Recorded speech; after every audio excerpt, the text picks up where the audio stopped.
What if I were to approach you in a parking lot or parking garage with a story such as, excuse me, miss, I hate to bother you, but my wife helped me with this at home, but I've got something out here in the car I'm trying to bring into the store or the mall.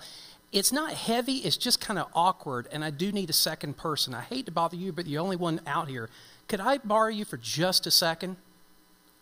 What if I'm now a woman approaching you in a different parking lot, more hurried with, oh, miss, I can't believe I did this, but I've locked my baby in the car. It's so cold outside, and now she's locked inside, and I can't get to her. Please, please, can you come help me? What if I'm a child, and I approach you in a department store with, can you help me? I'm lost. I need help to find my mommy and daddy. Whether any of these three or myriad other type scenarios that are similar, do any of these stand out as posing potential threat to you and your personal safety? Why or why not? Because over the years, my mentor years ago managed to lure over 200 people, men and women alike, across the United States for local and national news, showing how easy it is to lure a person not needing a gun or a knife, but just a good story. And so often that is the case. How do we know what is fact and what is simply facade? Too often we look at the wrong things to assess threat. What are some of those common things we typically use to assess threat? Well, first and foremost, in my mind, we look at gender. If I were to say, close your eyes and imagine you're being attacked, almost without exception, every single person in this room and watching by camera would think of being attacked by a man. Meaning a woman could never pose you potential harm or threat? I think there are a lot of women out there that may disagree who have been on the receiving end of abuse by other women. What about when we look at age? Oh, Jeff, this is a child. What could they do to me? Oh, this is an elderly person. I think I could handle them if anything got out of hand. Really?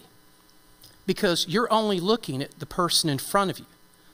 You never think about what if they're not working alone and the person they're working for simply put them out there as a ruse and a lure to pull me in a position of vulnerability. Interesting thought. How else do we assess threat? Well, one of my pet peeves is we look at where we are. How many times in local news you've seen a story of some type of tragedy involving violence, and the people in that community, the people in that neighborhood, the people at that mall, whatever, respond with something like, oh, I can't believe that happened here in our community and in our neighborhood because where we live is so safe. I got news for you. The bad people out there typically will target you in the places you do perceive to be safe. Why? Because they know that's where your guard is going to be down. So doesn't it make sense? Because they're looking for return on their investment as well. So these are the ways that we typically assess threat. Now, I can automatically hear what some people are thinking as they hear this presentation. Jeff, come on. Are you saying we just have to live in paranoia? We have to live in fear? Is everybody out there going to be after us? Come on, can't we be a good Samaritan? You said we can never even do that? No, and if that's the message you get from me, you did not hear my message. Quite to the contrary. Because I've said for years, if the good people stop helping the good people, who's left? So I don't want to just simply encourage you to be a good Samaritan. I want to empower you to be a smart, a safe, and a savvy good Samaritan. So how do we do it? It means we're going to have to learn how we reassess threat or reinvent the way that we assess threat. What if I could give you two quick questions? Put all the forensics aside. Yes, there's value in all of those aspects. But what if I could put all that aside and give you two simple questions to apply to determine if the person in front of you, regardless of who they are, what their gender is, how old they are, or where you happen to be at the moment. Two questions to help you reinvent the way you assess threat and help you discern fact from facade. Would that be of interest to you? Question number one. What is this person asking me to do? What do I mean by that? Well, first of all, is there something that just tingles inside of you as far as your instinct? Is there something that just nags you saying, this isn't right? It just gives you that feeling of being uncomfortable with this person, regardless of who they are approaching you. Also, along with that, does the request that they're asking just seem illogical or unusual to begin with? You're asking me to help you get something out of your car, but you just passed 2 or 3 men before approaching me as a woman to ask you to get something. Why was that? Why didn't you ask one of the men you just passed? Why are you, of all the people in this parking lot, why did you approach me? Now, you don't have to say that out loud, but certainly internally it's a question you should ask yourself. And then also along with that is the request, what they're asking you to do. Does it call for rushed response? The emergency lure has been around for many, many decades. Why? Because it's so effective. Because people, when they're reacting to an emergency, are obviously not thinking about their own safety. Because we're in reactionary mode. Oh my gosh, someone has been hurt. I must go to help them. Guys, we must be Superman. But the problem is, none of us have that S carved on our chest. And even if we did, there's still a stuff called kryptonite. We all have positions of vulnerability. And also, when you're responding to an emergency, think for a moment. They're asking, someone's been hurt medically. And this could happen. Someone's been hurt. There's a medical emergency. Well, am I a doctor, a nurse, an EMT? No. Then what are you going to do to help the situation? Oh, someone's locked out of their car. Their engine's died. So are you a locksmith or are you a mechanic?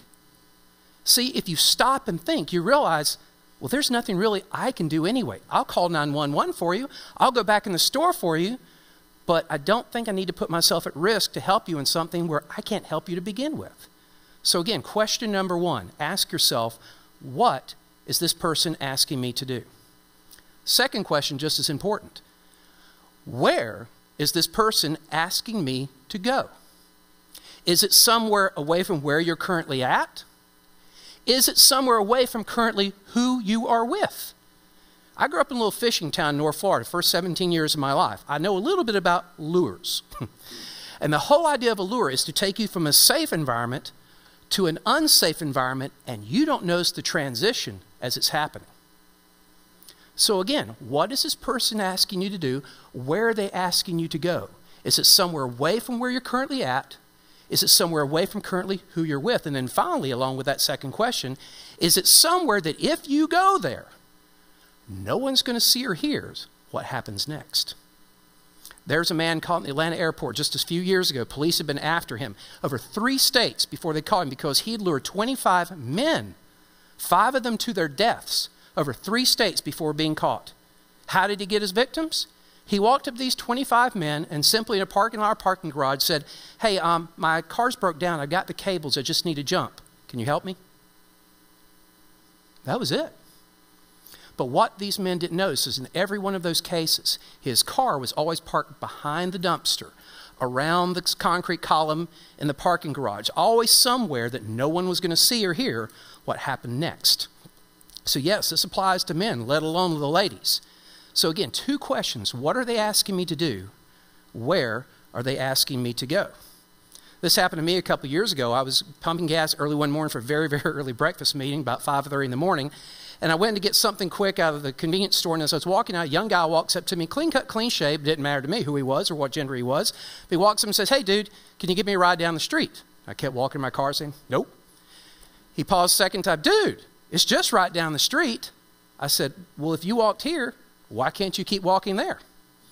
And then finally, it was this third dudeism that caught my attention. He said, dude, he was a smaller frame guy. He says, dude, look at you and look at me. What could happen? When he said that, bells and whistles went off in my brain. Because as I applied the 2 questions, number 1, where is he asking me to go?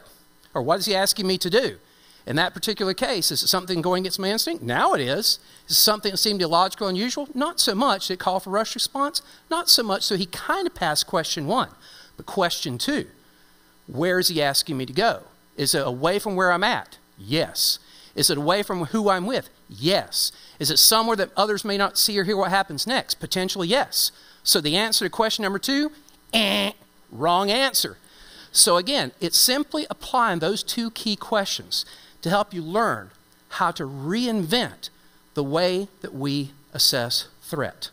By doing so, again, you learn to be not just the good Samaritan in your communities, but the safe good Samaritan that learns to give that help continually, again and again, and do as I say over the years, learn how to spot trouble before trouble spots you.